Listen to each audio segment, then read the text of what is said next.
Hello, everybody, and welcome to the Modern Day Podcast. Today's episode was brought to you by Audible. You can get a free audiobook download and a 30-day free trial at www.audibletrial.com/moderndayjames. There's over 180,000 titles for you to choose from for your Android, iPhone, Kindle, or MP3 player. Yes, there are a lot of hand gestures in this. It's also brought to you by Skillshare. You can use my link, skl.sh/moderndayjames, for 2 free months of Skillshare. It's an awesome website. I highly suggest it. And if you'd like to listen back to this podcast, it's available on iTunes and Spotify. With that being said, I'd like to welcome our guest, the Elon Musk of art education, Mr. Stan Proko. Holy crap. Welcome to the podcast, my friend. Thank you.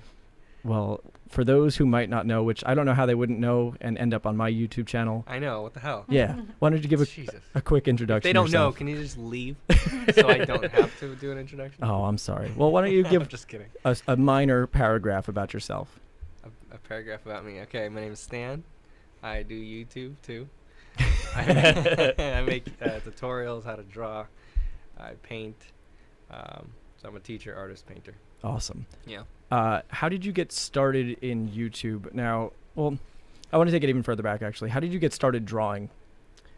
Oh, man. I was like 3, I guess. Yeah. I just didn't stop. Yeah. You know, so, yeah, my mom says I drew a lot as a kid.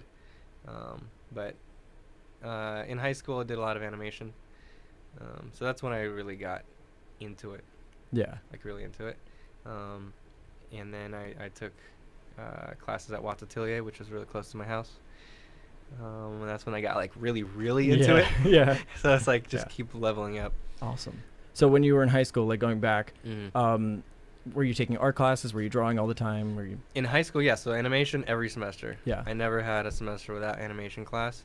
And then I took like probably 2 years of fine art as well. Yeah. So drawing and painting. Okay. And then, but yeah, in middle school, I was drawing all the time. In elementary school, I was the kid that would draw everybody's projects, you know? Yeah. Like, you know, when you have a group project, like 3 to 5 people, I'd be the one to draw the stuff on the poster board. Yeah, from what I gathered from listening to your other interviews, you were like pretty much from as early as you can imagine, you just were geared towards art and that was your path. Pretty much. Yeah. I mean, either that or creating anything, really. I like creating things. Yeah. So I was into programming when I was a little kid. Well, not little, like, I guess middle school. It's still little. Actually, even like maybe 6th grade. I think a medium kid, yeah. There you go. Medium kid. Yeah. I did programming, like Visual Basics. Have you heard of that one? Yep, I have, actually. Yeah. And then I learned HTML and JavaScript and CSS, like the basic stuff to like make a website. Yeah. And then eventually did a little bit of PHP just to be able to communicate to the people building my website. Was that back in the day when websites were just like a flat page and every like little graphics going around everywhere? Kinda. It was like 8 to 10 years ago. Okay. It was the beginning of Web 2.0. Okay. Yeah. And did that influence a lot of why you started doing YouTube, or was that like, do you think a lot of that coding influenced or brought, like, did that come with you into doing YouTube or being an internet personality? Not YouTube, but definitely getting online or getting known on the internet. Because I started actually as a blog. Okay. Before I started a YouTube channel, I had a lot of blog posts on my website. And yeah, I was really into building my website and just like, just developing it and trying to make it look nice. Yeah. Yeah. So yeah, a lot of that helped. Yeah, I think there's a commonality with creative people that they, I don't know, have a tendency to dabble in all different things. And you mentioned doing animation and programming. Yeah. Is there ever a time where you invest so much into one thing that you kind of regret that you're not spending time doing something else? Oh, absolutely. Yeah. Yeah, like right now. I mean, on this podcast. He regrets this. I regret joining this podcast. I regret not coming up with that joke. That was good. Yeah, no, of course. Like when I started Proko and started making videos, I pretty much stopped painting. Yeah. Like I have to focus on just growing the business, you know. Yeah. So. Yeah, I regret that. Well, I mean, I don't regret it, Yeah. Because it's getting me to the point where I'll be able to not worry about, like, making a living as an artist. Yeah.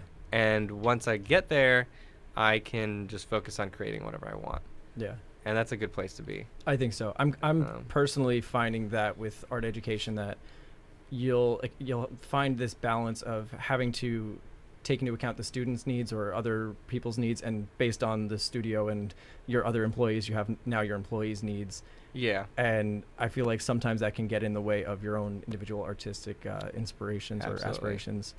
Yeah. But I mean, it's pretty amazing what you've created. I know when I first started YouTube, I was like, I saw your videos. I was like, oh, maybe I just shouldn't do this.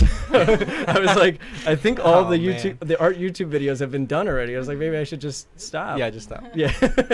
Hey. But yeah, so you mentioned you did a lot of animation in high school. Is that something that you still incorporate into your everyday? Oh yeah, absolutely. I mean, I don't do any of the animation anymore. Yeah. Just because I try to delegate as much as possible out of the whole creation process of the videos. But yeah, in the beginning, I mean, if anybody sees my videos, you'll probably run into Skelly at some point. Yep. And that's, I mean, he's obviously animated. But is that you who do all the animation for that, or is it? No, I don't. Now you're delegating No, we that? don't. We delegate that. But I actually started delegating that from the very beginning of Skelly. Yeah. Because that was the very beginning of when I was trying to start delegating. Yeah. And that was one of the first things that I was like, I should probably just hire someone because it's going to take me a long time. Yeah. So I went on Odesk, which before that was called something else. And I found an animator who was very affordable. Awesome. And saved myself a lot of time. Yeah. That's something that I personally need to do because I'm at this sort of point where the responsibilities are adding up and I'm doing all of them. How did you how are you able to relinquish control that way? Because for me, editing videos is a big part of the process, and I'm not ready to give that up. How was that transition for you? I'm always adding more and more of that, but yeah, it's tough. The letting go of control is really hard. The only thing, I mean, the advice I'd have for you is try it, delegate it. Yeah. If it doesn't work out, stop. Go back a little bit, try somebody else. But you'd be surprised. People do good work. If you hire the right person, they're gonna do it better than you. Okay. Maybe because you're doing too many things. You can't do everything that well. That's true. And if you hire somebody that's just doing a few of the things that you're doing, they're gonna be able to focus and do it better than you. Yeah. People have skills. We're not the only ones that I know can do good work. I know. But yeah, you learn eventually. You get braver and braver, and you start delegating more things, like things that you think are like, oh, I can't delegate. That's not possible. Yeah. It's like I thought I wouldn't be able to delegate my script writing, right? Like, oh wait, that's me. That's my voice. And I tried it and it worked. Yeah. I still go over and I review, and I still spend quite a bit of time on the scripts, but it saves me a giant part of the time. Yeah. So just trust people. Yeah. And I think that's a big part of, one, your success as a creator, that you're able to, spread the workload out between people and build up such an awesome channel and everything. Is that part of why you want to delve into AI as well? I mean, I know you mentioned that on Bobby Chu's podcast, or is it interview? To be able to delegate more? To get rid of you and me as teachers, so that way we can just draw all day. No, it's not. I don't really want to get rid of teachers. Okay. I think that was more of a joke. What I want to do is get a part of a teacher more accessible to everybody around the world. Okay. Because there's a lot of places around the world that have no access to good mentors that can watch over their shoulder and draw right on their pad. Yeah. And there's parts of the learning process of learning how to draw that can be a robot judging your stuff. There's a lot of things that you can't do, or maybe not yet, but perspective, that's math. Yeah. A computer can do that better than us, than your, perspective teacher. Yeah. So, if you can get a program that could judge your perspective, then that would be great, because anyone around the world could now start using this tool, and now they can improve their perspective skills. Same with anatomy. Yeah. We can provide a lot of anatomy, tools that help people learn anatomy better, and like for example, right now we're trying to figure out a way to get it so that if you upload a drawing, it'll detect the pose, it'll send that to a 3D engine that looks at every joint in the pose, and there's only 3 axes in each joint, right? You can figure that out and you get the pose of each joint, and it sends all that data to a 3D engine, and we have a rigged 3D model in there that takes that same pose, same camera angle, sends you that, and there you got instantly a 3D model with all the anatomy in the same pose that you just drew. Okay, wow. And now you can use that as reference to check your muscles and stuff. That's so crazy. And so how does that pick up? How does it know what joint that person was trying to sketch? I mean, I'm assuming on the low end. We haven't done it yet. Okay. Okay. Because I was going to say on the low end of things, it might not resemble the pose at all, and then you have quite a difficult task ahead. But we're starting small. We're doing it with photos of actual people. Okay. Because that's a lot easier to detect than every single drawing style. Yeah. That's much harder. Yeah. So when you're doing that, and when you're programming or working on that, are you yourself doing that? Are you doing the coding, or you have somebody that you work with, a team? No, I'm working with a few teams. Okay. Yeah. Because that seems like such a large task that I don't know how the hell you would do that. No, I wouldn't. I'm not. There's no way. Okay. So what was the process like initiating that? How did you go about that? I started by going on Odesk. It seems to be the place to go. Yeah. And I found, there were like hundreds of applicants, and I started with a very simple task and just trying to figure out, okay, how can I find a team that can do more complicated tasks? And I picked 3 finalists from, 3 candidates that I thought, okay, they could be able to do it. And then I gave them all the same task. And then out of those, 2 were like really good. Okay. And I ended up hiring both teams to do 2 separate things. Awesome. Process of natural selection. Yeah. And actually the third guy, and I ended up using him for other things. Oh, so they ended up all being amazing. That's so cool. Yeah. Yeah. Okay. So yeah, I mean that's super cool. I mean, and that can completely revolutionize how art is taught, because I know from Carly's experiences of going to art school that it's not always been the most productive. I don't know if you want to talk about how, your experiences in art school. Yeah. Well, I would like to hear I would like to hear yours. Oh, my experiences. we'll just throw it We back. can just throw it around. My experiences in school were not non-artistic at all, because I went to school for biochemistry, and then I went to medical school. So when I was in medical school. Oh, you did go to medical school. Yeah, I did the whole undergrad, did the 4 years, took a gap year. So you never learned the horrors of having to do things you really don't want, like having to make art you really don't want to make. No, I never learned the horrors, because don't actually teach you. For me, I mean, this is not a James interview, but for me, I always did art and music just as something that I enjoyed.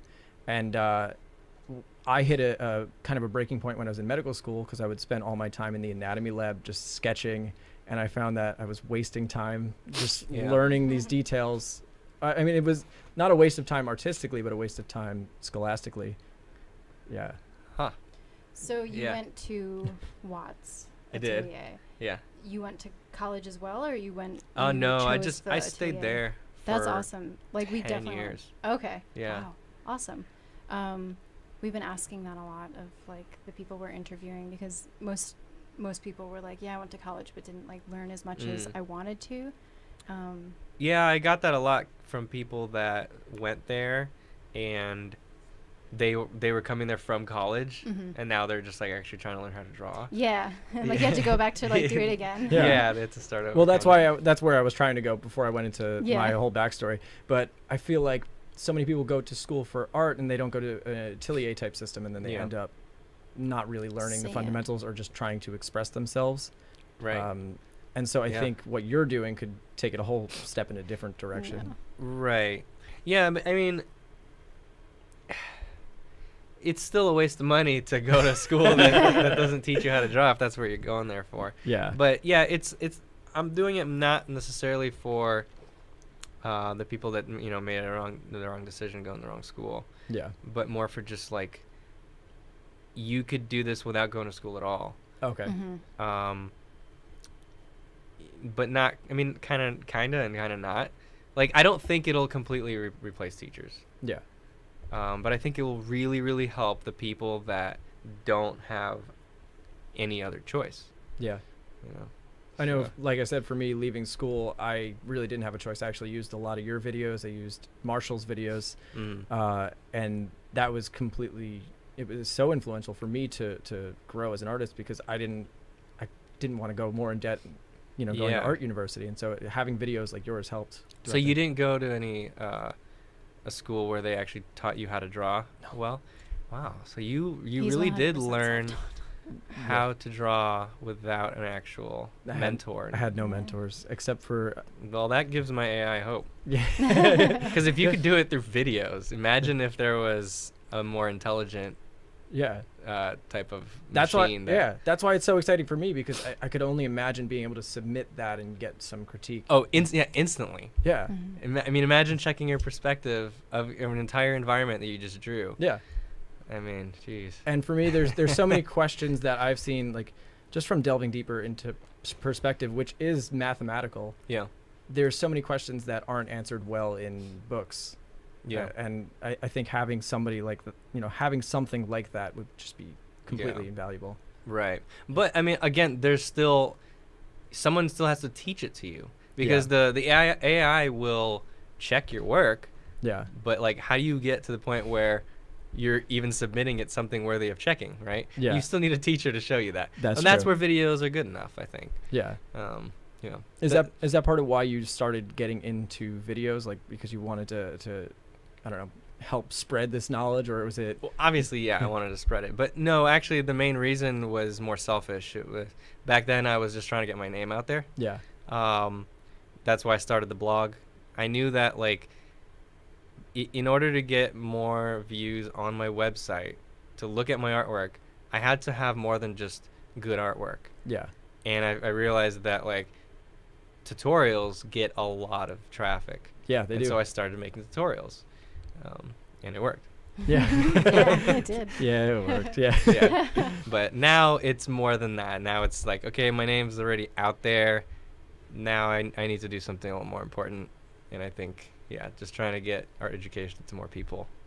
That's great. That's a really good like mission. Yeah. Because I just think like the school system does actually like fail a lot of artists in a lot of way, and then like, you don't necessarily always get to choose your teachers, so it's kind of nice that the internet is like taking off into this like place, basically just like a school for artists. Pretty and much, like all these ateliers are like popping up.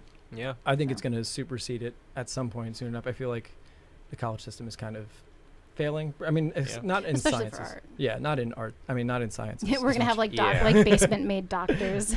They're like doing autopsies in their mom's basement. So you might. I mean, that's not that weird if you think about it. Oh my God. Yeah, I think it would be interesting to do. I've been toying with this idea of doing an anatomy lecture series, but in an actual anatomy lab, and I'm trying to figure out the works of that, and it's not easy. With like a body next to you. Yeah. And and I'll do the dissections and everything. I don't know how much people on the internet want to see that, but it'd be kind of cool.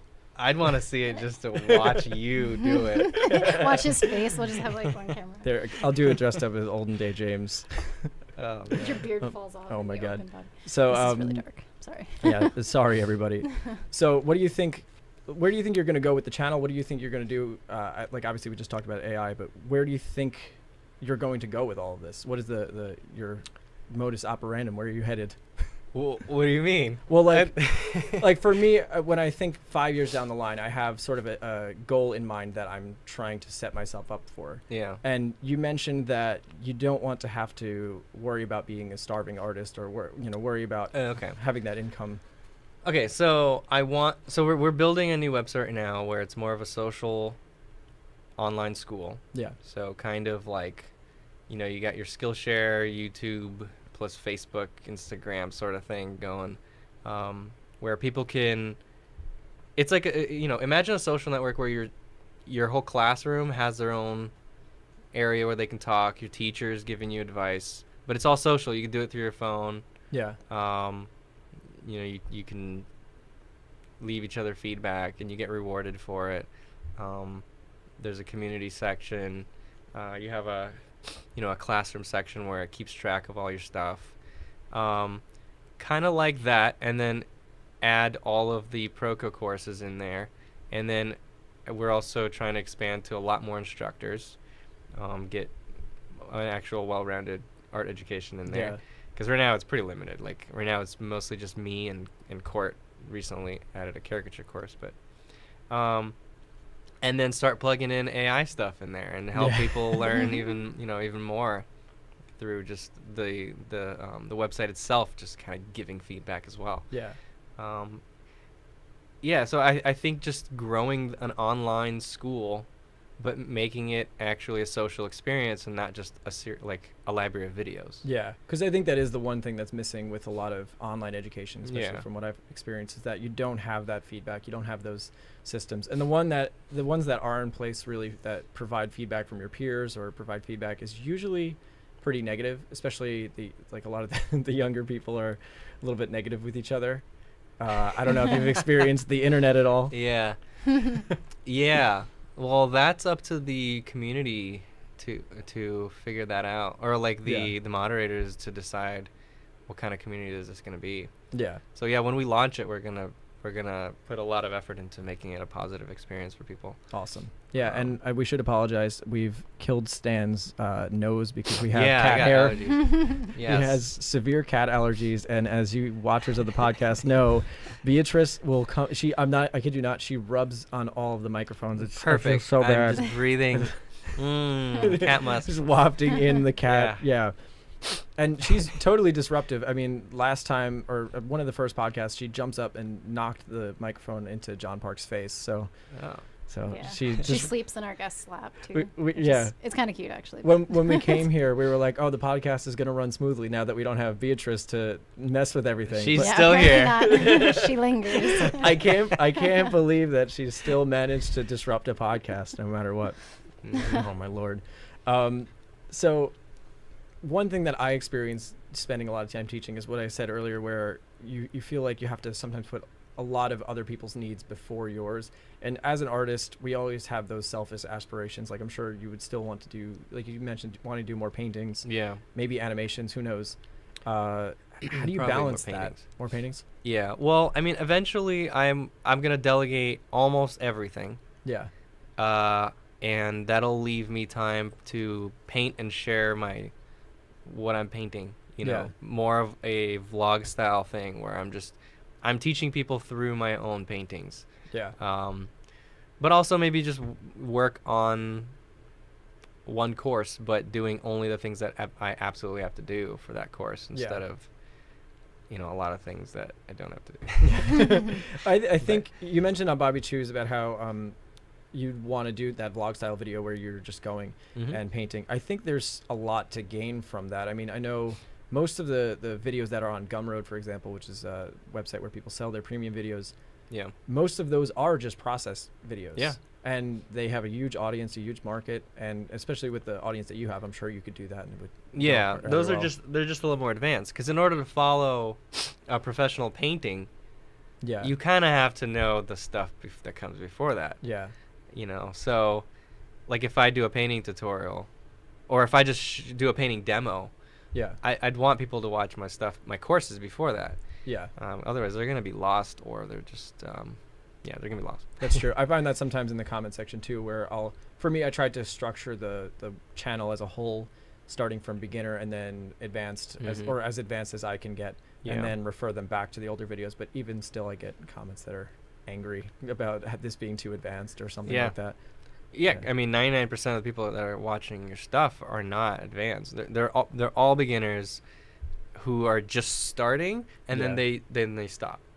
Yeah. Right? I mean, imagine how many people want to draw, and they start drawing, and then they just, 6 months later they stop drawing. Yeah. Those are most of the people are watching your videos, and then the really hardcore ones, they'll stick through it. Yeah. And you'll see them watching everything, but. Why do you think it is that people stop?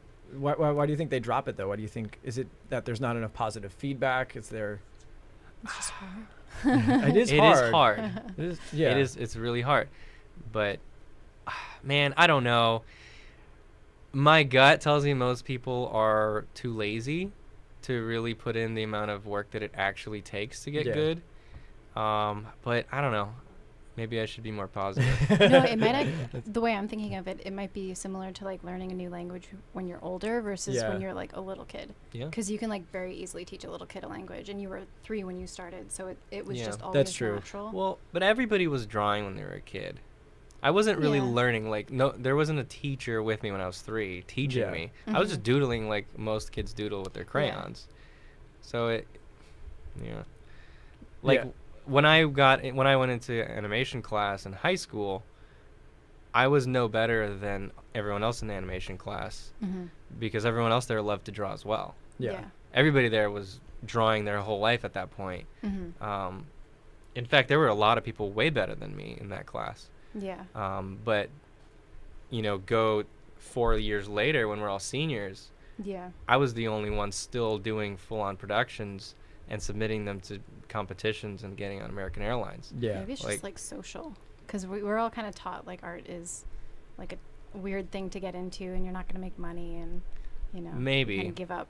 there's so many elements to it. It's like, are your parents motivating you to do it, or are they telling you that you're never going to make it?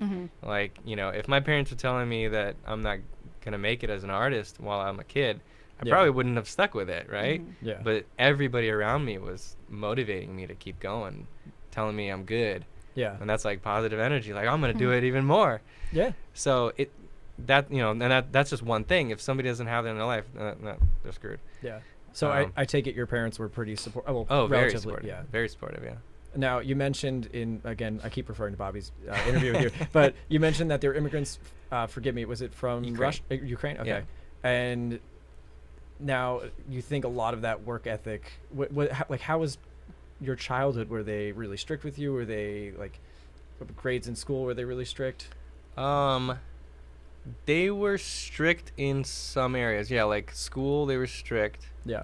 They're like, you have to get good grades. Like, if I got a B, they were like, what? Yeah. What happened? I'm like, it's a B. Like, why isn't it an A? Yeah. So yeah, they were strict, and they made sure I would go upstairs and just, do my homework and all that. But they were also really nice. Like, they weren't so strict that they didn't let me have a social life. Yeah.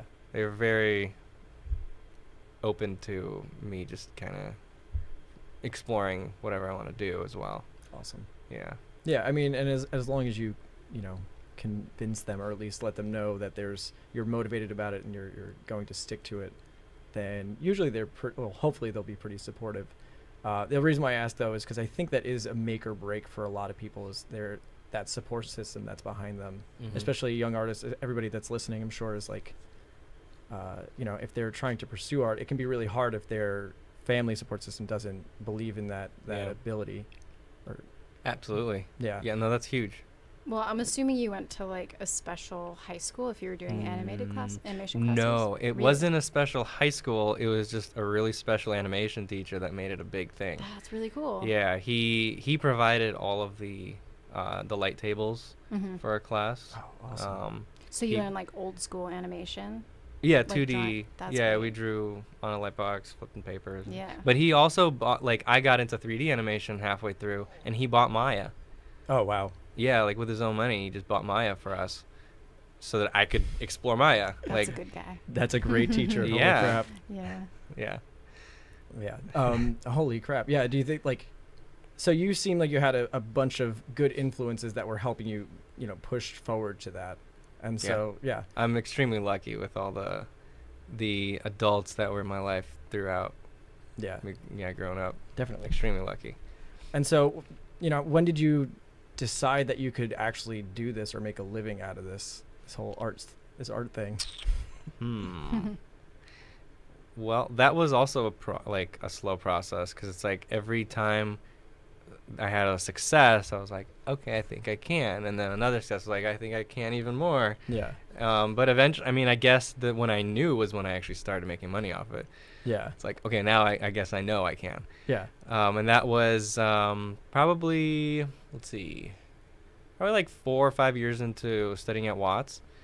I actually started selling like painting commissions and got into a gallery and started awesome sending paintings off to a gallery, and they were selling my stuff. Yeah. That's super exciting. Yeah. So were you actually, like, when you were doing your paintings, you were sending them out to try to get noticed, or was that? I started by entering a bunch of competitions. Okay. Painting, like fine art competitions. They're like Oil Painters of America, California Art Club. There's a bunch of them. Portrait Society. And I entered a bunch, and then there was one that I won Artist Choice Award. So all the participating artists voted on my painting as the best one. Yeah. And that was in Scottsdale. And the next day, I went to a gallery that I really liked in Scottsdale, and I told them, like, hey, I got this award, and they're like, oh, show me your portfolio, and they liked it, and then they said, well, can we show your stuff here? Awesome. I was like, yes, that's why I came in here. No, you can't. Yeah. Awesome. So where did you go from there after you're sending out this work, and now you're finally getting featured in a gallery, and you're still studying at Watts at this time? Yeah. I was at Watts for a while after I got into galleries and stuff. Yeah. Okay. But yeah, I started doing. But I was I think teaching already at that point at Watts. Okay. Because I was studying it for 5 years, and then I was teaching for like 5 years. Okay. Yeah. So yeah, I was teaching, so making a little money off that, and then doing portrait commissions, and then doing painting stuff. And then after that, a little bit later, I started doing my blog, making tutorials. I guess once I got a little bit of teaching experience, I started making tutorials. And then I made a YouTube channel. And then I pretty much went all in on the YouTube channel. Yeah. So with YouTube, how consistent were you with uploads? Like, how did you grow the channel? That's a pretty loaded question. Like, what do you mean, how did I grow it? Because there's so much to that. Here's a good example. Like, I think one of the things that allows people to grow on the internet is typically consistency, right? That's one of the traits that I've seen. And with you, your channel is how many years old? 7, 8? 6? Oh, yeah. It's not that old. All right. Well, it's still. It's only a small child now, not a medium child. It's a medium child now. Yeah, it's become a medium child. Yeah. There's a bunch of guys out there that it's like 12. Bobby Chu, like, how long has he been doing it? Like 15 years? Yeah. On YouTube? Is YouTube even that old? I don't think so. Okay. I think I'm exaggerating. But I think 11 or something. He was doing YouTube before it existed. Yeah. I mean, he might have been on, like, was there something before that? Or he might have been hosting his own. Yeah. His own website? Yeah, hosting videos on his own website or something. But I don't know. Anyway, I was asking you a loaded question. Yeah, what was so how did I grow it? I guess more so what do you think set your channel apart from other channels, and why did it succeed, do you think? I think it was the quality, because at that, like, looking back at the kind of art videos there were at that point, it was mostly just people had a camera that they could afford, which was usually pretty crappy. Yeah. They just pressed record and did like a lecture style thing, drawing real time, and then they post that all pretty much unedited or a time lapse. Okay. Right? Yeah. So both extremely easy to do. But I focused on it more of like a little film where I edit, I script it out, I make sure, okay, is this what I'm saying? Every sentence should be clear, and it should have a purpose to it. Yeah. And I'm not just saying, so the next thing I do is, I don't know, draw the circle. It's like, no, like I'm teaching specific concepts, and I plan out an entire course, like, and I'm an actual teacher, but I'm now making films as a teacher. Yeah. And so I approached it that way, and I don't think many people were doing that. I don't remember anyone really, but maybe there were. I just haven't, I didn't see them at that point. But it really stood out, and a lot of people just started sharing it because they're like, oh, whoa, good quality tutorials? What? And now it's a lot more common. Like, more people actually, like, look at all this gear that you got here. Yeah. Right? Like, look, 6 years ago, no artist had this. No. What? Yeah, it really does become like a minor film studio, especially your studio more so than mine. But yeah, I mean, you just end up delving into all these other facets of it. It's pretty awesome, actually. Yeah. Do you think you like your like creative outlets through YouTube more than you would like painting and like fine art? Like when you were on that track, was it my creative outlet like back then? Like, well, I'm it was, asking, yeah. What would you prefer? Like, do you like the way you're expressing yourself through YouTube?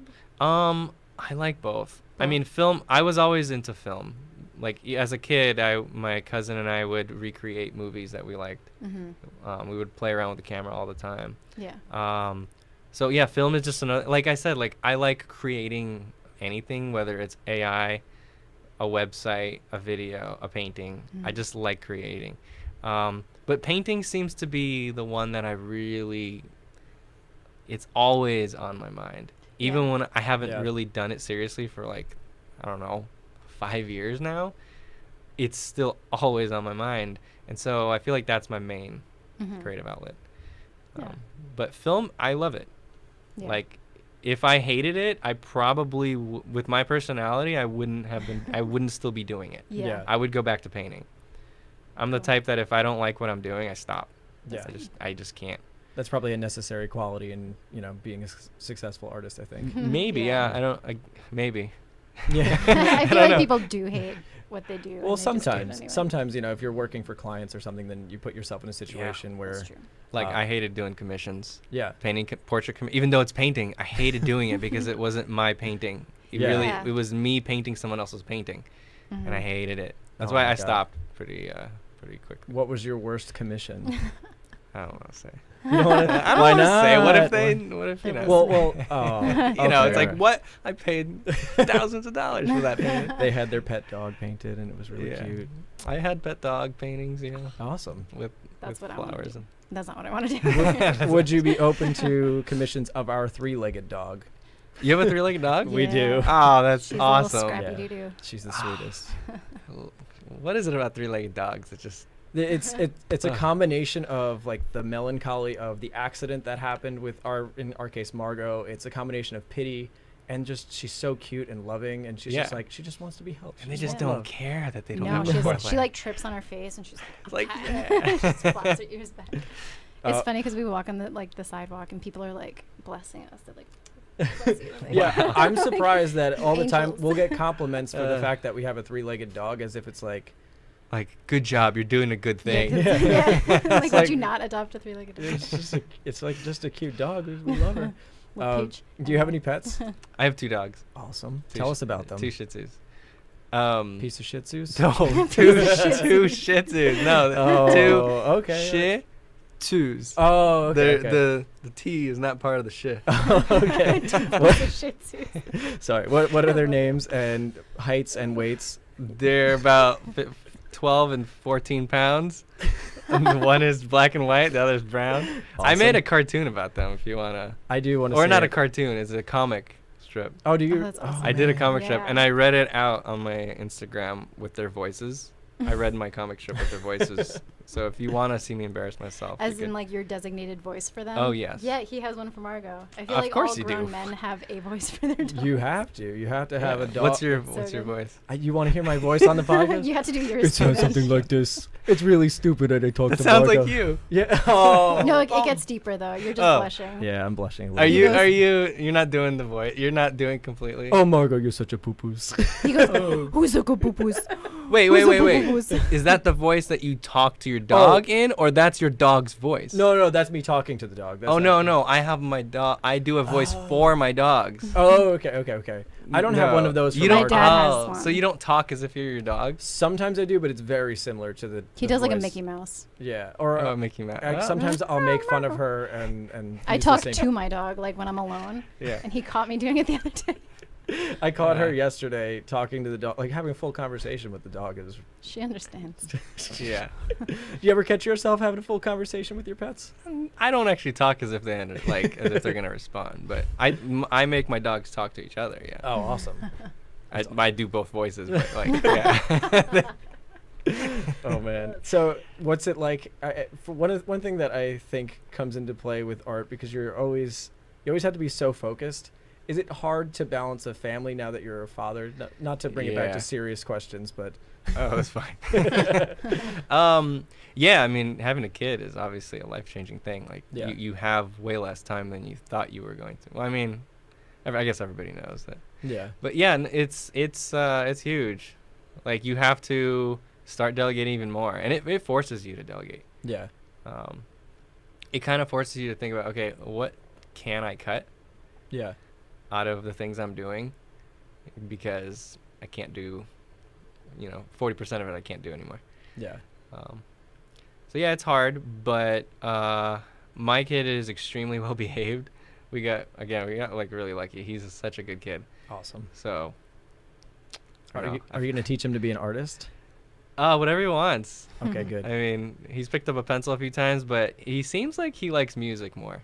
Okay, good. Yeah, he just loves music. He keeps pointing at a record player all the time, and anytime we put something on, he just starts dancing. That's great. How old is he? He's 15 months. Oh, boo-boos. Boo-boos? Little boo-boos. What? Sorry, we have names for everybody. And on that little boo-boos note, I'm going to take a quick commercial break. All right. Audible? Yeah, it's got to be Audible. Our corporate shills. Yeah, hold Audible. Do you use Audible? According to the copy read, yes, I do use Audible. Wow. According to my copy read, Audible is one of the best services that anybody can get. It's really wonderful. I recommend Man in the High Castle. It's a great book that I'm not listening to, but if I were to listen to it, I would do it on Audible. I am actually reading it with my eyeballs. I've previously confessed on the channel that I am, in fact, illiterate. I heard that. That was in your last one. I listened to it. It's embarrassing because you can't read? No, I weaseled my way through into school. art school. Is this true? Can he not read? He's exaggerating? Okay. I'm not exaggerating. I can read. You're not exaggerating. He just you went can to read. med school. You went to med school. Yeah, how do you? that hard. I like to tell people that I got into medical school by using like picture books and just like step one. Like children's picture books of like human bodies.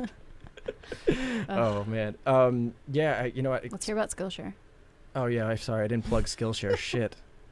You can you can curse, by the way, if you want. I forgot to mention that. Fuck! I forgot to curse. Let's go back to the beginning. This is also brought to you by Skillshare. It's a really great website. You can use my link skl.sh/moderndayjames.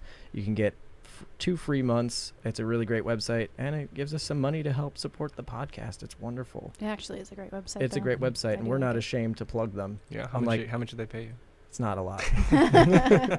it's like it's enough. I'm just kidding. Yeah. They're not going to be happy. Don't say it. No, they are the most wonderful people ever. Mm-hmm. Yeah. Let's see. What do you? Well, I want to talk about something that I saw with one of your posts on ArtStation actually, and I just thought it was really cool the way you were doing all. Sorry. I have no idea what I've been posting. It was just it was a oil painting. It wasn't me. It wasn't you? No. So tell me about the process. Oh, okay. I was going to say, tell me about the process of stealing other people's work. No, it's my stuff. It's just, I'm not posting it. All right. Well, yeah, but it was funny because like, I think last week, I forgot who I was talking to, and they're like, yeah, I saw your ArtStation. And I was like, I'm on ArtStation? So I found out through somebody else. Oh, okay. I was genuinely surprised to find that you had an ArtStation as well. Me too. Yeah. Well, something that I thought was cool about the piece that I was looking at, I forget the title, I'm sorry, was that you did all the comping and like figuring out your lighting compositions digitally first and then moved to traditional. Is that something you do a lot? Like, how do you blend digital techniques in with your, like, because most of your work seems very traditionally based. Wait, which one was it? What was the drawing of? It was a Wild West man. Looks like Arthur Morgan. Yeah. Oh, that was the one. That was the painting that I got the People's Choice or the Artist Choice Award. The People's Choice. No, the Prokopenko People's Choice Award. It actually was called the People's. No, was it called the? No, it was called Artist. It was all Artist Choice. The Artist People's. Artist Choice, because it was only the artists that were participating in the show that were voting. Yeah. Okay. But anyway, so wait, what was your question? I was just asking about like incorporating digital into even with you're doing a traditional painting, but you're incorporating digital. Is that something you do often? Is that something like? Well, I didn't actually incorporate digital into the final piece. I meant, but in the process of making the value studies. Yeah. Yeah. I mean, it was a really quick way of just getting quick values. You could do it just as quick with like Copic markers or something. Yeah. You know, but I was already comfortable with Photoshop and stuff, so I don't know. It just felt like it was gonna be quicker for me to just open up a new file and like play around with values. Yeah. And I could undo, not just undo, but like change things in the same thumbnail instead of having to start another one. So I mean, it's just another tool, though. I don't think of digital as like, whoa, it's a new art form. It's just it's like a marker. Yeah. Or oil paint or graphite. Like, it's just a tool. Like, if you don't know how to draw, you're not gonna be able to draw in Photoshop. Yep, that's true. That's true. So I don't think of it as any other way than a tool, a marker. Yeah. So yeah, I don't know if that answers your question. No, it does. I just thought it was interesting because, like, you know, I for me, I've been very hesitant to. I do a lot of my tutorials digitally, but I always feel more value out of doing something on paper because I can physically hold it. And yeah. I don't know if that's just me being ignorant of art or. Well, I think it's just a stigma, it, probably. It might just be a stigma, but what has held you to working traditionally versus doing something like? I still have more control over a charcoal pencil. Okay. Because I like to hold it overhand. Yeah. Instead of the tripod grip. And a stylus still, it's tripod grip, right? Yeah. You can't put it on the side and start like using the side to shade. And I still like just, you know, I sharpen my pencil really long. I use the side and I get a really good line quality from that. I still prefer that. Yeah. It's way more natural. I mean, I trained for 10 years with that. Yeah.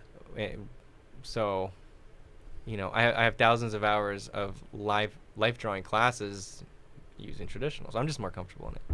Yeah. But if somebody isn't, whatever, who cares? Yeah.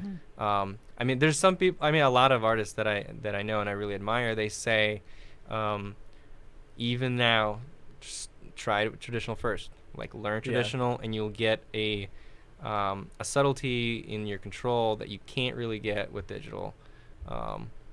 That's probably true. Yeah, I think so. Yeah. I think, like, for me at least, when I work digital, I have a chance. Like, I tend to second guess myself more, and I think it's because I can undo it. Whereas when I'm working traditionally, I tend to, you know, if I'm working in pen, I kind of just think everything through first before going and making that mark. And that might make my drawing suck. I don't really know. Really? But I am the opposite. Oh, yeah? I'm extremely the opposite. Like, when I'm doing charcoal, I have complete confidence. Yeah. And I just jump right in. I don't plan things out. And I'm not a perfectionist either when I'm doing traditional. When I'm using digital, every line I'm like, oh shit, undo. Oh shit, undo. Like, I'll do every line like 5 times. Yeah. I think it can breed that with the Control Z. Sometimes I think a good thing to do is just tape it over, so that you don't go to it. Probably, yeah. I need to just. It's a habit, right? Like, yeah. I need to just use an eraser if I need to. Like, flip over the stylus and just erase it if I need to. Pretend it's a freaking pencil. Yeah. Oh man. Yeah. Yeah. I think for me it's like, I don't know. There's something so nice about it, and I think with digital there tends to be this desire to, like, either skip steps or really, like, a lot of people will zoom in really close with if they're, let's say they're drawing a complex scene. They'll, and I used to do this all the time, it's why it's something that upsets me when I see students do it, is they'll, like, let's say they're drawing or painting a house, they'll, like, zoom in to, like, 10,000x and then paint 10,000. No, I'm just exaggerating. Oh wow. Whoa. 10,000x. Like pixel. And yeah. And I used to do that where I would go, like, pixel pushing, pixel by pixel. And maybe you need to do that for matte painting, but that's what they call it. Like pencil pushing. Yeah, but I used to do that all the time, and it was a horrible habit, and it would waste so much time. But that's like habits that you get from Microsoft Paint. Yeah. Because that literally is like pixel. Yeah. But yeah, I think that's part of why I advocate for traditional. Do you have I don't know if you're teaching any students independently or not, but no. Oh, okay. I was going to ask if any of them are doing any digital work or no. No? None of the zero. Yeah, that's definitely another time consumption thing. Absolutely. Yeah. I can choose to either focus on a small group of people and really nurture those people, or I could focus on getting it out to the wide, the public. Definitely. I've chosen the latter, so yeah. I don't think one person should try to focus on both. Yeah, I think so. Sounds horrible. Yeah. Yeah. So I want to talk about the first time I met you at Comic-Con. One, I was really sweaty because I couldn't get an Uber, so I had to walk in the San Diego heat. Yeah. And I remember you came up to me, and I think I was just, like, in a total haze and a daze, and you like patted me on the shoulder and you're like, all right, this is what we're gonna do. And I was like, oh man, this guy really gets down to business quick. I didn't say hi. No, you didn't. I thought that was one of the funniest things. I was like, okay, I know what he's like, a that go-getter. That is what you said when you came home. I was like, he is a type A person. He's like, all right, I'm gonna work and we're gonna get this. And I was like, all right, shit, that's what we're doing. We're just like getting right to business. Well, we had like half an hour. No, I know. I just thought it was so funny because like you had assumed that I knew who you were, which obviously, yeah, I did. Well, we talked. We texted each other. And we were planning on meeting. No, I know. It was just very funny to me. But yeah. One thing I will say. Like recognized him, you mean? No, but I was very embarrassed. Did you not know who it was when I walked? You're like, wait, is this the guy I'm meeting? I actually thought you were a stranger that was trying to hurt me, and I got very scared. I'm very sensitive. Okay, he's no, lying. I'm kidding. He does this. It's so annoying because sometimes I can't even tell. Sorry. God damn it. I do a deadpan sarcasm every once in a while. No, I knew instantly who you were. He's just face blind. I thought I was the only one that was of that mindset of like, okay, this is what we gotta do. Let's go. And I was happy to see that you were like kind of in the same way. I didn't take it personally at all. But, okay. But then we did a sketch, and I am embarrassed to say that it is my least favorite sketch I've ever done. I thought. Are you serious? Yeah, I looked at it. I was like, what? It was great. Oh, thank you. I don't know if it's because I'm. No, you're serious? I'm yeah. Do you like it? Did you see it? He didn't show me, and I think it's probably because it's in the video. It's public. I didn't watch the video. I try to not look at YouTube at all. Oh, really? Yeah. But yeah, I was genuinely embarrassed at that sketch. I was like, oh no, I fucked up. Man. I did. It might be because I like pick up on patterns that I do that I mess up. But I was that one sketch. I was like, oh man, I wish I could have a do-over. Yeah. You could just dub another drawing on top of it. Is that okay if we go back and I'll No. No. It's just like a little square. Well, everybody go watch that video. It's like it's one of my Comic-Con videos where people 5 artists draw like superheroes or supervillains or something. Yeah, it might have been because we were surrounded by, or I was surrounded by like the best artists. You had like Peter, and then you had Eliza. After there were some great artists. They are the best. They're my two favorite artists, and they're so good. And I was like, fuck. There I am in the middle. Sweaty. Yeah. Sweaty, gross. Yeah. Sweaty and gross. What are you talking about? Nobody knew you were smelly. This is what I knew. Oh, yeah. He like touches back. Oh, man. But that was a cool video, though. I really enjoyed, one, being a part of it. It was kind of it was totally an honor, but it was definitely fun. I just wish I performed better for the YouTube verse. Yeah. We can do it again. Yeah, we'll have to do it again. Just think of a different video. Yeah. We'll have to do a different one. But let's see. Yeah, how was it like? I don't know. How was it meeting those other artists? Because like Peter and Eliza are such inspirations to me. Yeah. I mean, I've never met either one of them before that. Mm-hmm. But I mean, yeah, it was amazing. Like I've never actually heard of Eliza before that. Yeah. And then I saw her. She was like my favorite artist at Comic-Con. Yeah. I was like, whoa. Yeah, it's crazy. It's something that's like, I don't know, to be able to draw that way and draw either from like Peter uses just straight from imagination, and it's great. Mm-hmm. And I'm always training that. It's just so cool. It was so cool to watch, but it definitely embarrassing to be sandwiched between them. But but again, yeah, I don't know. I think you might be the only one thinking that. Oh, I hope like so. Nobody said anything. It might just be that artists are our own our biggest critics are ourselves typically. Yeah, and I was actually really impressed with what you did that fast.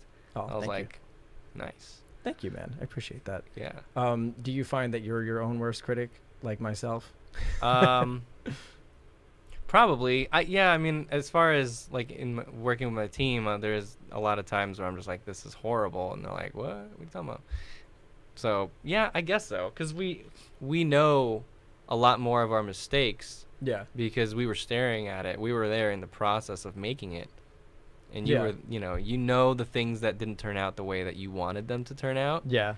And so you have a list of like 100 things that you could probably do better in that drawing.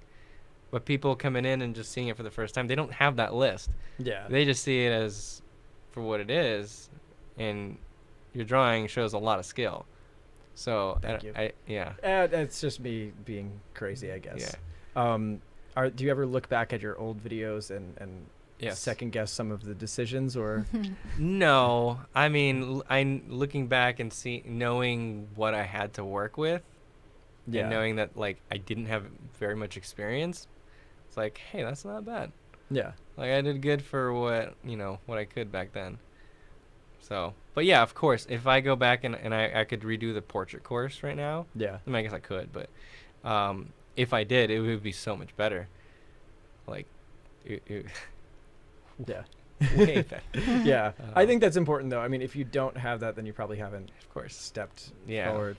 Did you have to like learn how to not care so much about like things you post? Because like now everyone has access to everything you post, and you like. Yeah. I get so self-conscious. I want to know about like how you don't. No, I do care about what I post. It's just that if you're posting your best work, or almost your best work all the time, you're still gonna look back 10 years from now and think, oh crap, I'm way better now. Yeah. So if you just keep waiting 10 years until you're better, you're never gonna post anything. Yeah. So no, you should still have a high level of quality for everything you do. But be realistic with yourself as well. Yeah, but I mean, like, also your audience, like, I'm sure there's like just negative people on the internet all the time. Does it ever like eat at you, or you just kind of like negative comments? Yeah. Sometimes, but no, not really. Not anymore. Yeah, you get used to it. That's good. I mean, you hear everybody say that. It's true. You get used to it. How long did it take to get used to it? I'm still getting used to it. Well, everybody's personality determines that. Yeah. For me, it was very quick. I just don't care. Yeah, that's a fair point. I feel You're doing pretty well. I don't look anymore for the most part. At first, it really bugged me out. I think just because where I came from with the YouTube, it was more just a position of trying to help. And I was like, why is people so mad? I'm trying to help them. I'm like, what the fuck? I was like, I just thought I was doing something nice. I'm making a free video, man. Yeah, that's the part that bugged me out a little bit. If you want to complain about the paid courses, that's fine. Yeah, of course. Yeah. But nobody complains about the paid courses. No, because they're paying for always them. Yeah, because they're like passionate about it. Yeah. No, I never get complaints about the paid courses. It's always people on YouTube who are just coming in. They come in to get angry. And and they would never pay for a course. They're not serious. Yeah, maybe that. Do you think that's a personality trait of people that aren't serious about doing art, or is that? That would maybe be too general. Yeah, maybe. I think back to when I was young, I was kind of a troll on the Tell internet. Tell them about Enya. Oh, you were a troll? Tell them about Enya. Well, not too much detail. Just about what? Enya. Enya. He wrote a comment on Enya like, this sucks. And when I was on the band. I think it's just a singer. I don't know anything about Enya. He just like found a video and like when he was little, before I knew. I was 11. I mean, you just said this sucks and you didn't even listen to it. No, I listened to it. I was a musician pretty early on, from from 5. Okay, you were a musician. Yeah. But I was a music. Like I was a not to boast, but I was a pretty good musician. And damn. Yeah, I'm boasting now. That good? I was good. He was so good that he was pretty good. I was pretty good. Damn. Yeah, but I think I just had very specific tastes. I like death metal, which is very specific. Oh. And so you weren't that good then. Hey. I wasn't Enya status. No. But anyway. No, obviously. Well, anyway, that was just me being a troll. But it all has come full circle for me, because now I'm getting it. Now I just get it on the internet all over the place. I'm just going to create a bunch of fake accounts and comment on all your videos. Just say, this is pretty good. This is pretty good. It's pretty good. It's all right. So the first person that reached out to me actually after I started YouTube was our mutual friend Marshall. How did you get involved with him? Because he's my favorite person ever. What? I love. Hey, that's what you told me. You're. No, I'm sorry, honey. Get out of here. Let's see. I forgot which one of us contacted the other. I think he contacted me. Yeah. I think, but I don't remember. I might have been. But I knew about him. We both knew about each other on the internet already. Yeah. So whoever reached out first, we were like, "Oh, cool! It's you. I know you." Yeah. And then, right around that time, or like a month after that, I started teaching at Blizzard. Oh, okay. Yeah. And he lives like right next to Blizzard, so every time I drove up there once a week, and I would just drive up there like an hour and a half early to beat the traffic, and I would just like have lunch with him. We would just like walk around, talk, and we just became friends because I would meet up with him every week for an hour, and we just and then eventually, I mean, he already kind of knew what I was doing with Proko, and he was a big fan, and like he really liked that, the quality courses thing, and then now we're working on a course for 6 years now, and that we haven't posted it. Yeah. Yeah, I talked to him about it a bit. But it's gonna be amazing. Well, we'll plug it when it comes out, but yeah. I mean, you could plug it now if you want. Yeah, you can plug it now. There's nothing to buy. Yeah. Well, it'll be something to buy. But yeah, I love him. He's one of those, the best. Yeah, he's one of those people that I think just wants the best for everybody in like, a lot of people do, but he's got that turned up to like 10. Yeah. And we're getting him on the podcast as soon as possible, probably sometime this week, but he's just such a wonderful person. I personally didn't know that you worked at Blizzard. I want to ask about that. I didn't. I only taught like after, like not after school, like after work type, like life drawing thing. Okay. It was for 10 weeks. They have a thing where like their employees can draw for free, and they bring in teachers. So yeah, I just did a 10-week thing. That's it. I didn't like work there as an artist. Oh, you weren't. No, I figured you were doing more like teaching them anatomy and stuff. It was just a figure. What is it? Figure or quick sketch? I think it was a quick sketch class. Yeah. Cool. Yeah. Nothing special. Nothing special. Yeah. You don't want to be the next Warcraft 3 designer? No, I'm not. Yeah, I don't. I'm not part of that world. More fine art for me. Do you have any desire to ever delve into that world at all, like the design field at all? Concept design, creatures, and all that stuff. Yeah. No, I guess not. Not at all. No. And why? I don't know why. I don't. That's interesting because, like, I feel like so many artists, their main goal is to try to come up with something new, and it's so rare when you find people just trying to. I think it's because of who you surround yourself with. Yeah, you're surrounded by concept artists. Yeah. I am actually. If you were surrounded by just oil painters that did portraits of figures all the time, you would be like, "What? Really? You design creatures?" Weird. Every artist I know just draws people. Yeah. That's my voice for you. Every artist. I'm just coming up with like these vast generalizations about people that aren't true. Yeah. No, you're in LA. Yeah. Entertainment art. Yep. Soon to be out of LA, but yeah. Well, yeah, so when you go into New York, you're not going to see that much of that stuff. No. Well, you're from New York, so I know. Are there any concept designers there? No, It's mostly fine art. I'm from Long Island, New York, which is just a bunch of day laborers, manual laborers, plumbers. Okay. Surrounded by construction workers. There was not much art going on. But yeah, I mean, for the most part, New York City is just fine art, really. Yeah. Yeah, exactly. I went to school there. Yeah. It's all fine art. It's kind of nice. Oh, man. But yeah, I mean, I don't know. I kind of want to see how that world will break into I want to see that break into New York, but I don't think it will. I think it's... Yeah. I don't know. I mean, Marvel Comics is over there. I didn't know that. Yeah. The comics. The movie studio, I think, is in LA, right? Yeah. I'm pretty sure comics, Marvel Comics started in New York. Awesome. Well, I didn't know that. I don't know much about that whole field. Honestly, I feel in a weird place because I'm sort of outside of concept art because I'm kind of doing what you were doing, which is teaching people that want to be concept artists just how to draw and work on their fundamentals. Mm-hmm. But their world is so very different from pretty much what I do, and especially from what you do. But I'm surprised to hear that. Well, I guess I'm not too surprised to hear that you don't want to delve into that, but.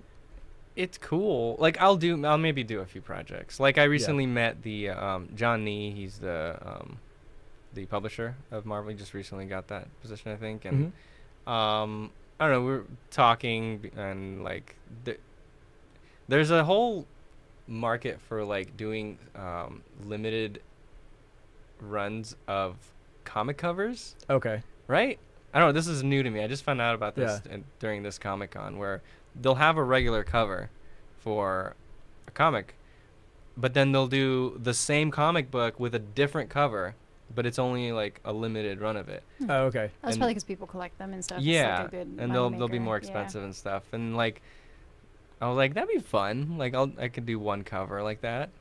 Do like a fine art painting or something. Yeah, that seems Batman like a fine art I don't. thing, Well, that's not even definitely. Marvel. What the fuck am I? Yeah, Batman. We don't know. Yeah, no, I don't know. I'm so. No, I'll do like Spider-Man or something. I don't know. But I think that'd be fun. But I don't have a desire to do that as like, you know, a big focus of my life. Okay. I'd rather do more things representative of reality. Yeah. Yeah. You mentioned on Bobby's also that you wanted to do more of drawing from imagination, and I want to talk to you about that. How do you like? Yeah. If it's something that's very different from what your comfort zone is, how where would you start breaking into that? Because for me, it's something like painting is so foreign to me. I don't know how I would delve into that as a beginner in that field. I just need to sketch more. I just have to have a sketchbook with me all the time. Like I was at the Kim Jong-gi, what is it even called? He did a giant drawing in LA last week, and I went to that, and it's just amazing how much he draws. Yeah. Like he's just always drawing, and that's why he's this good. Yeah. So if you learn anything from him, like you just gotta draw more. Yeah. So if I want to get better at drawing from imagination, I just need to draw more from in my sketchbook. Yeah. Instead of waiting for a reference, you know, I don't have to go to my studio and pull up a nice portrait that I could copy from. Yeah, yeah. I could just pull out my sketchbook and just try to figure something out.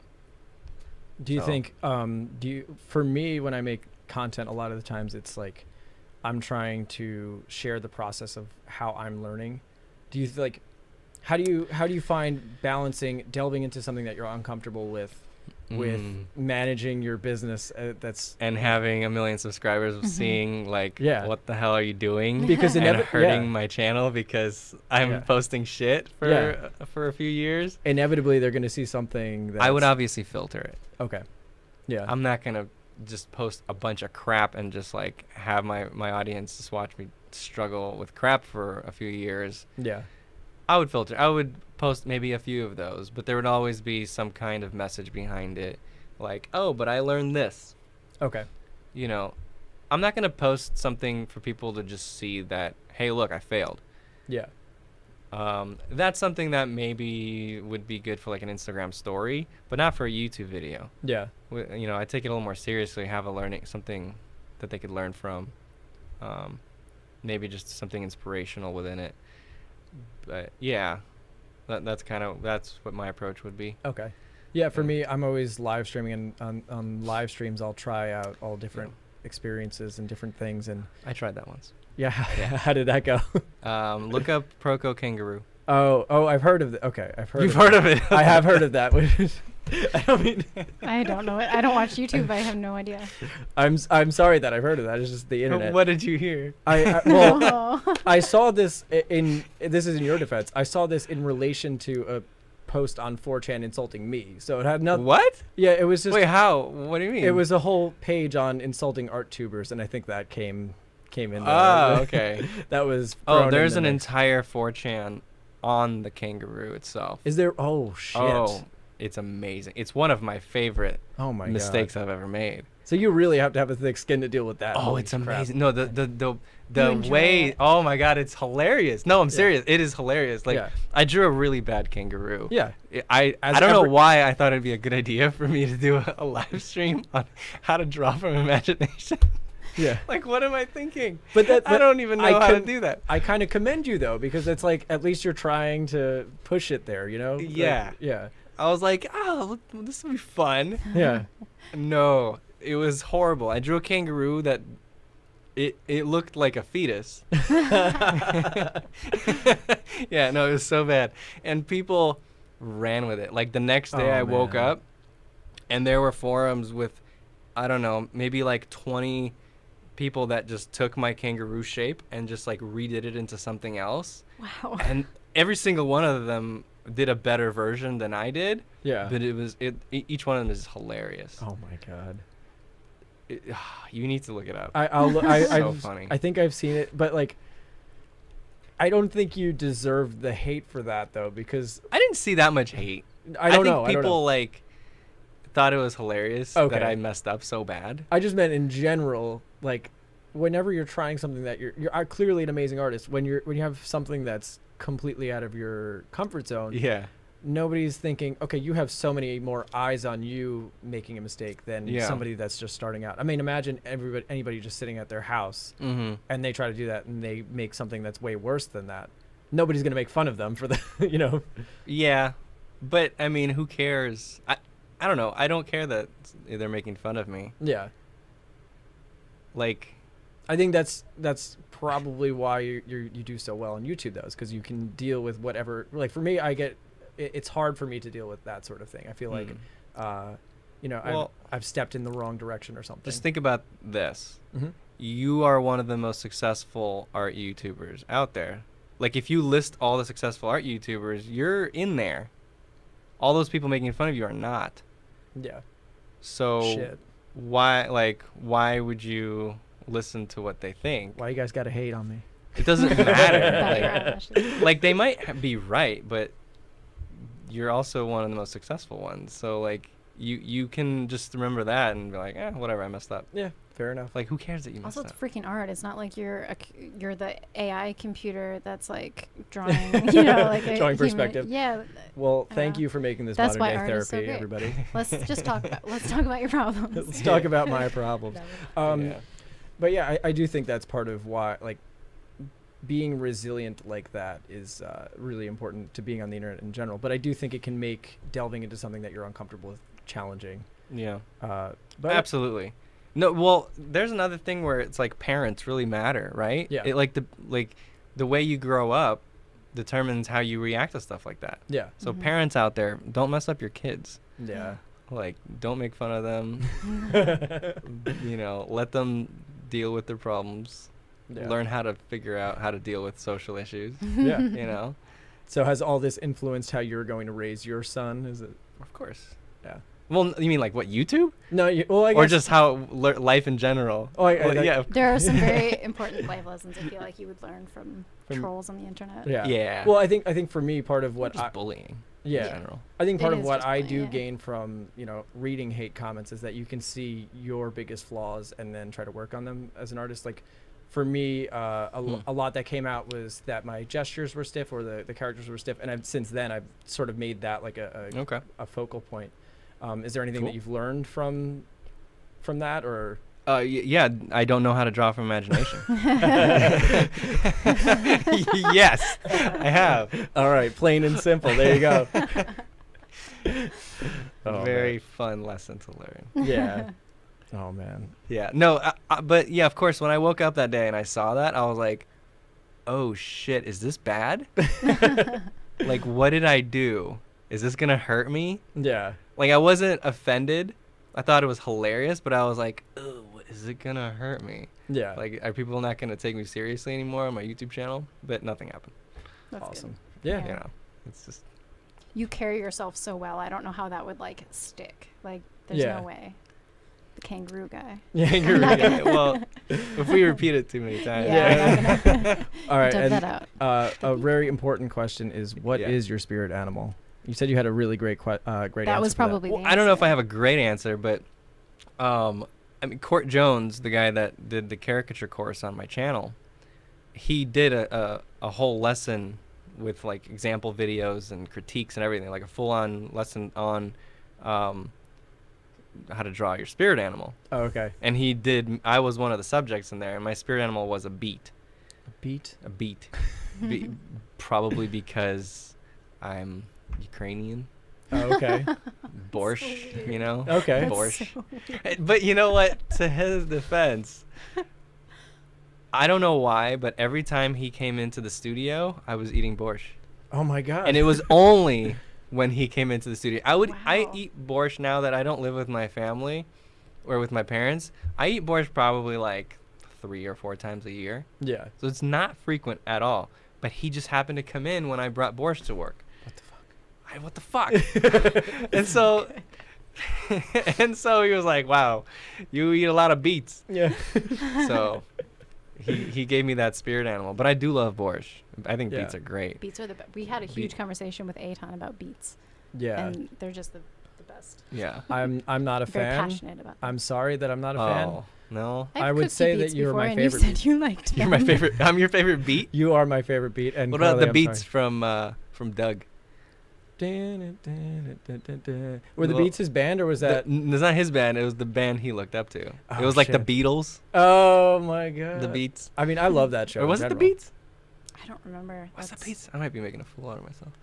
No, yeah, you're making. I think it was the Beats. The Beats. I think. Jesus. There was this one song that this is not relevant to anybody but me and my brother, but well, maybe it is. But there's this song on there in Doug where it's just banging on a trash can, drumming on a streetlight. Do you know I think that was the Beats. That was the Beats. The Beats, yeah. Oh, but okay. I think he did like he was imagining he was in the band. Oh yeah, and so yeah. in the montage he was in it.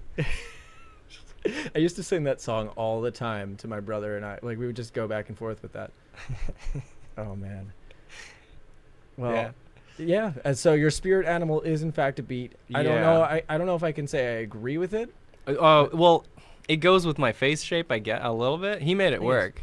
He drew me as a beat. He started with a beat and then he drew my caricature, and it worked. Awesome. Yeah.